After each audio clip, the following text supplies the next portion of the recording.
En este video explicaremos brevemente cómo es una curva de titulación ácido-base y qué datos nos puede proporcionar. La titulación, también conocida como valoración, es un procedimiento analítico que tiene como objetivo determinar la concentración de un analito con gran exactitud.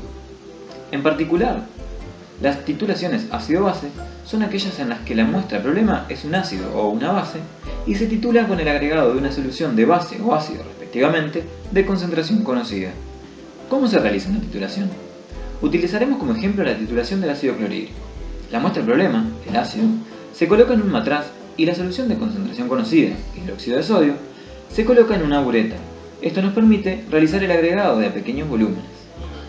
Al agregar el ácido con la base, sucede una reacción de neutralización que forma una sal y agua, alterando el valor del pH de la solución.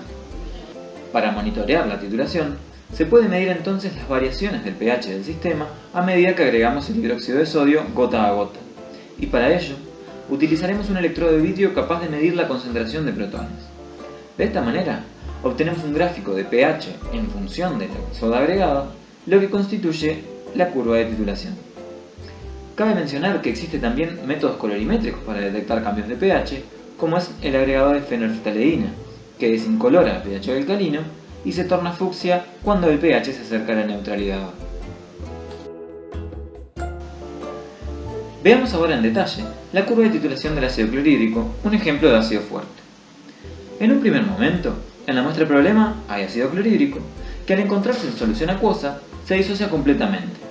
En este caso, el valor del pH está dado por la concentración de ácido y se trata del punto inicial de la curva de titulación. Luego se agrega la base de agotitas, que también se disocia completamente, en hidroxilos y sodio. El agregado de hidroxilos reacciona con los protones que están en exceso para formar agua, una reacción de equilibrio que se desplaza rápidamente hacia la formación de agua. Esta es una reacción de neutralización, por lo que el pH de la solución irá en aumento. Luego de sucesivos agregados de hidróxido de sodio, habremos agregado tantos hidroxilos como protones había inicialmente, y en esa situación nos encontramos en el punto de equivalencia.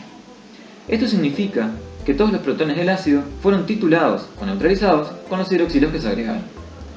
Entonces, podemos pensar que los únicos protones presentes son los provenientes del agua, por lo que el pH en el punto de equivalencia es 7. Las especies remanentes, catión sodio y anión cloruro, no alteran el pH de la solución.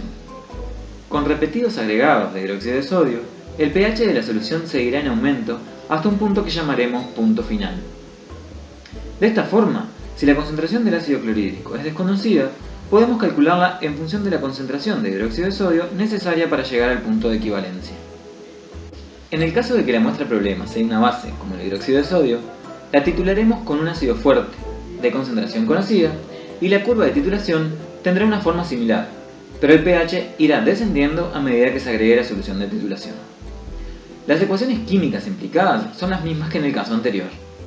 El siguiente ejemplo se trata de la titulación de un ácido débil, empleando una base fuerte.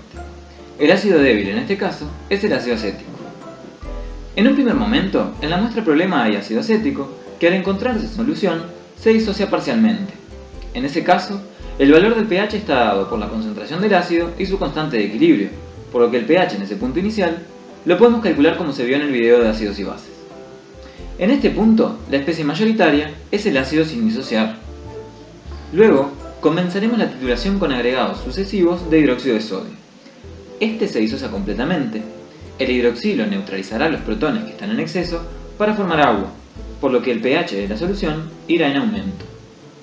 A diferencia del caso de los ácidos fuertes, con los débiles encontraremos una zona de la curva con menor pendiente. En esta región, como coexisten el ácido y su base conjugada, el pH está determinado según la ecuación de Henderson y Hasselbalch. Además, podemos identificar un punto en el que el pH es igual al pKa, y esto sucede en un momento en el que la concentración de ácido y la concentración del acetato son iguales. Cuando esto sucede, si analizamos la ecuación de Henderson y Hasselbalch, observamos que como las concentraciones son iguales, el logaritmo es 0 y por lo tanto el pH es igual al pKa. Esta zona de pH, cercana al pKa, es una región de amortiguación en la que pequeños agregados de hidróxido de sodio no provocan grandes cambios en el pH. El concepto de amortiguadores se verá en el video de amortiguadores. Luego de sucesivos agregados de hidróxido de sodio, alcanzaremos el punto de equivalencia, es decir, el punto en el que todos los protones del ácido fueron titulados. En este caso, las especies remanentes no son inertes, sino que el acetato influye en el pH de la solución. Por esto, el valor del pH no será 7, sino que estará dado por la concentración de acetato. Ahora veremos la titulación de un ácido triprótico, es decir, que es capaz de ceder 3 protones. Por lo tanto, establece 3 equilibrios y cada uno presenta su propio pKa. Utilizaremos como ejemplo al ácido fosfórico. Los protones no se liberan al mismo tiempo, sino que se liberan de a uno, según la acidez del mismo, es decir, según el pKa de la reacción de disociación. Para la primera disociación, tendremos una curva similar a la de un ácido monoprótico, en la que se observa una meseta centrada en el valor del pKa del protón más ácido. Con mayores agregados de hidroxilos, lograremos titular completamente ese protón hasta encontrar un punto de equivalencia en el que la única especie presente es el anión monocargado H2PO4. Pero a diferencia de los monopróticos, el agregado de más hidroxilos titulará otro protón de ácido fosfórico, detectándose así una segunda meseta correspondiente con la región amortiguadora centrada en el pK2.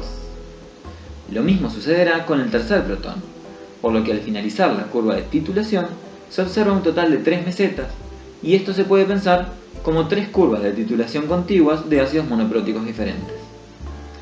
Es importante destacar también que encontraremos 3 puntos de equivalencia, cada uno asociado a la titulación completa de cada protón, y en ellos se encuentra una única especie presente. Además, es interesante detenerse en el punto inicial, en las zonas de amortiguación y en los puntos de equivalencia, para deducir qué especies están presentes y en qué proporción, y también destacar cómo podemos obtener los valores de pH en el punto de equivalencia a partir de los pKa. De esta forma, hemos analizado las curvas de titulación de un ácido fuerte, uno débil monoprótico y uno triprótico. Un grupo de ácidos interesantes a nivel biomédico son los aminoácidos. Estos presentan curvas de titulación características que estudiaremos en el curso. Los aminoácidos presentan 2 grupos funcionales capaces de liberar o ceder protones en medio, es decir, son ácidos dipróticos, e incluso algunos de ellos presentan un tercer grupo ionizable, es decir, se trata de ácidos tripróticos que presentan una curva de titulación similar a la del ácido fosfórico.